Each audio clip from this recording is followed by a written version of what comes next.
This happened to me last summer, during one of the worst thunderstorms we had that year. I live in a quiet area on the edge of town, not exactly the woods, but close enough that deer wander through the backyard sometimes and you hear owls at night. That night it had been raining since late afternoon. The air was heavy, thick with that strange quiet that always comes before the storm really starts. Around midnight, thunder cracked so loud that it rattled the picture frames on my wall. I'd been lying in bed, scrolling through my phone, when the power flickered and went out completely. For a few seconds, the only light in my room came from flashes of lightning through the window. I remember thinking how eerie everything looked, how the trees outside swayed and their shadows stretched across my ceiling like moving arms.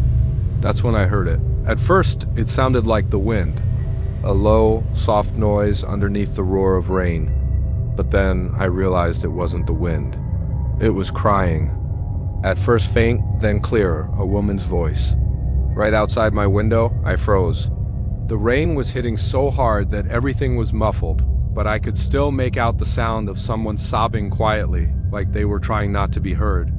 I thought maybe it was one of my neighbors, maybe someone had gotten into an accident or needed help. So I got up, grabbed my flashlight, and went to the front door. The moment I stepped outside, the wind nearly pushed me backward. The storm was relentless. My clothes were soaked in seconds. I walked around the side of the house toward my window, and that's when I saw her. A woman, crouched in the mud, wearing what looked like a long white dress that clung to her skin in the rain. Her hair was dripping wet, hanging in front of her face. "Ma'am?" I shouted over the thunder. "Are you okay?"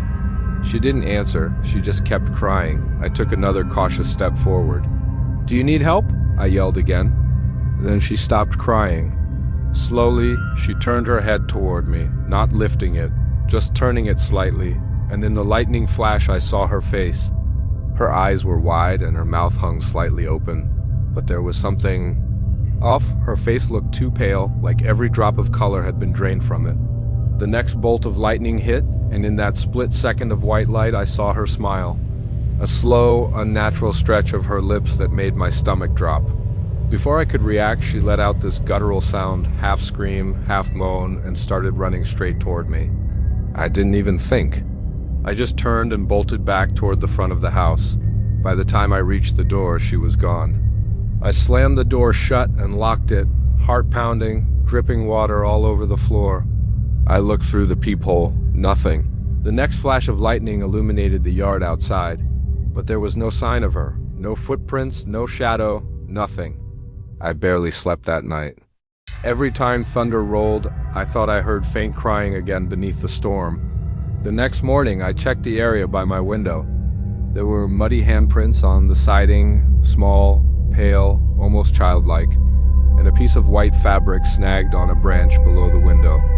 I called the police, told them someone might have needed help. They checked the area but found nothing. No one had been reported missing. A few days later, while out for a jog near the woods, I saw a fence I'd never noticed before.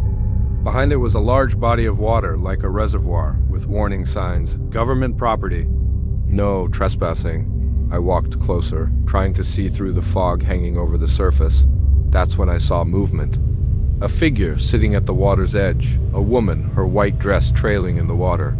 Even from a distance, I recognized her. The same woman from that storm. As soon as I realized who it was, she turned her head like she knew I was there, and even from across the fence, I could see that same twisted smile spreading across her face. Then she stood, walked slowly into the water, and vanished beneath the surface. When I got home, there were muddy handprints again, this time on my bedroom window. I never believed in ghosts until that night. I was going through a rough patch in my life. Divorce, job loss, everything at once. I had a small piece of land out in the countryside with an old concrete building on it. Used to be a shooting range years back. One night after a fight with my ex, I decided to drive out there to clear my head. The storm started not long after I left the highway. The rain hit so hard that it looked like fog on the windshield, and thunder rolled like distant explosions.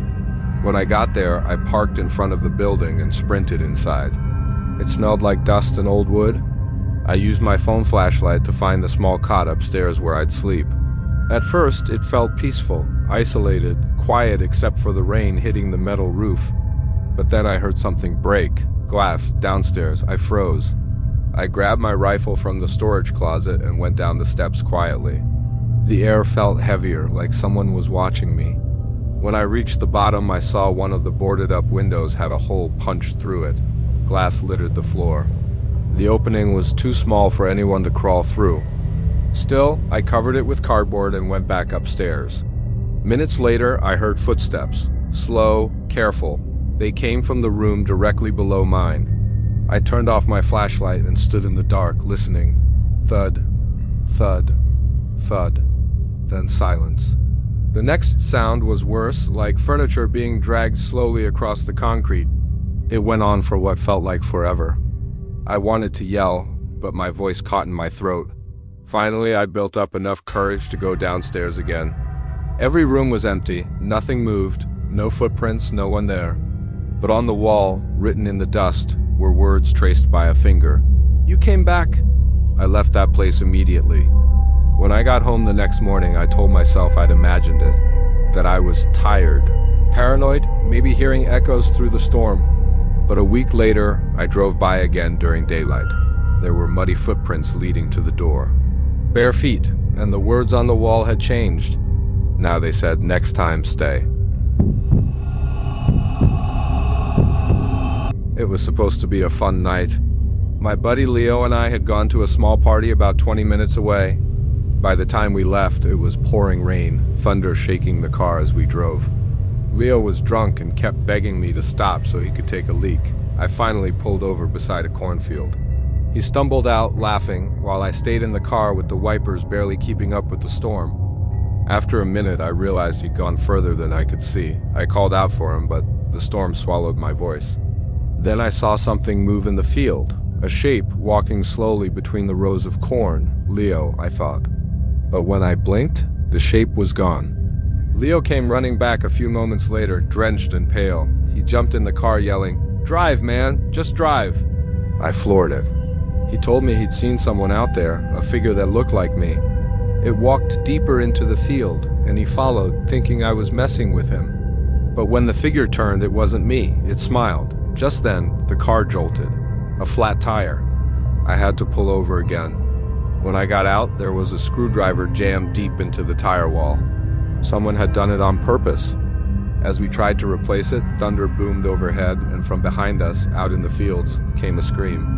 A woman's voice, sharp and terrified. Leo wanted to go check it out. I refused. I knew that scream wasn't a call for help. It was bait. We jumped in the car and sped off as fast as the spare tire could go.